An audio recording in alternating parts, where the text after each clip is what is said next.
வெறும் 8 திராம்ஸுக்கு ஷவர்மா காம்போவா? அதுவும் நம்ம கராமாலியா? அட ஆமாங்க. அப்படிங்கிற விஷயத்த கேள்விப்பட்டு நான் வந்தது தான் கிரேசி ஷவர்மா. மெனு கார்டை பார்த்துட்டு என்னோட ஃபேவரட்டான shawarma and avocado fresh juice combo தான் நான் ஆர்டர் பண்ணியிருந்தேன்.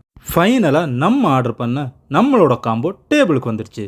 டேஸ்ட் பண்ண ஆரம்பிக்கலாமா? ஷவர்மாவோட டேஸ்ட் பார்த்தீங்கன்னா அதுக்குள்ளாடி இருக்கக்கூடிய சிக்கன் ரொம்பவே ஜூஸியாக இருந்துச்சு.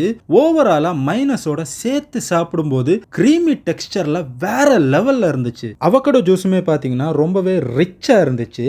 டேஸ்ட் வைஸ் அல்டிமேட்டா வேற லெவல்ல இருந்துச்சு. இவ்வளோ சீப் பிரைஸ்ல இப்படி ஒரு காம்போ என்னோட பர்சனல் ஒப்பீனியனா மஸ்ட் ட்ரைன்னு தான் சொல்லுவேன். இந்த ஷாப் எக்ஸாக்டா எங்க லொக்கேட் ஆயிருக்குன்னு பார்த்தீங்கன்னா டே டு டேயோட ஆப்போசிட்ல இருக்கு. கராமா பக்கம் வந்தீங்கன்னா மறக்காம இந்த கடைக்கு ஒரு என்ட்ரியை போடுங்க.